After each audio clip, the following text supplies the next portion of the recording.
अस्सलाम वालेकुम। Welcome to my channel maths made easy, जिसमें हम रियाजी को आसान बनाते हैं। आज हम देखते हैं हिसाबी तसाद के पहले n अरकान की जमा।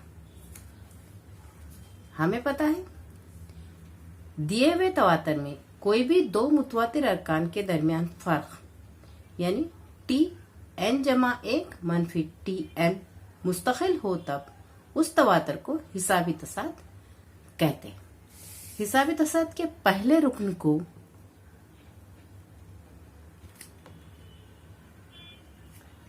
ए से जाहिर किया जाता है और मुश्तरिक फर्क को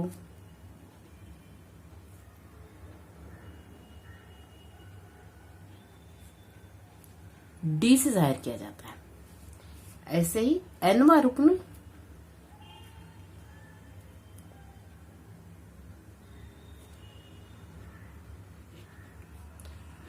टी एन से जाहिर किया जाता है और पहले एन अरकान की जमा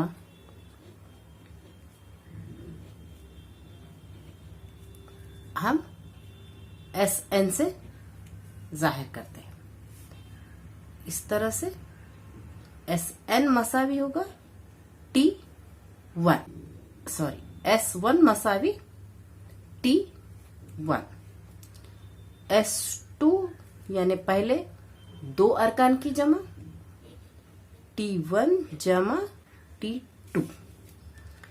एस थ्री यानी पहले तीन अरकान की जमा टी वन जमा टी टू जमा टी थ्री।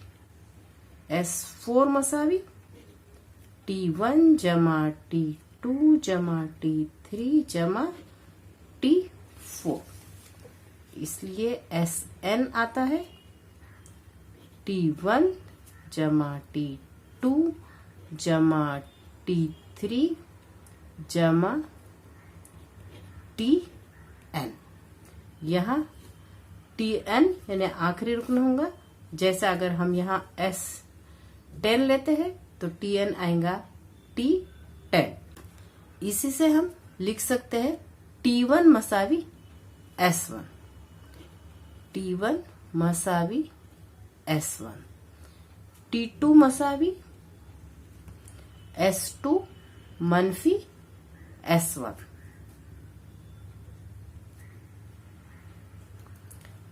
टी थ्री मसावी एस थ्री मनफी एस टू।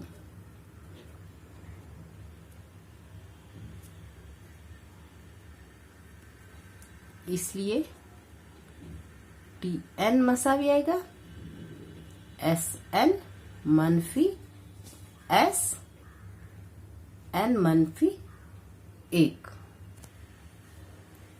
एस एन का जाब्ता है एस एन मसावी एन बटे दो कौंस में दो ए जमा एन मनफी एक ज़रब डी। इसी जाब्ते में अगर हम दो ए को ए जमा ए लिखते हैं तो हमें और एक जाब्ता हासिल होगा एस एन मसावी एन बटे दो, दो ए को लिखते हैं हम ए जमा ए जमा एन मनफी एक ज़रब डी मसावी एन बटे दो ए यानी हिसाबी तसाद का पहला रुकन, जिसे हम लिखेंगे टी वन जमा ए जमा एन मनफी एक ज़रब डी। ये है टी एन का जाब्ता, इसलिए इसके लिए लिखते हैं हम टी एन। तो यहाँ पर हमें दूसरा जाब्ता मिल गया है एस एन मसावी एन बटे दो ज़रब टी वन जमा टी एन। अगर एस 10 है तो टी 10 आएगा यहाँ पर। अगर एस 25 है तो यहाँ आएगा टी 25।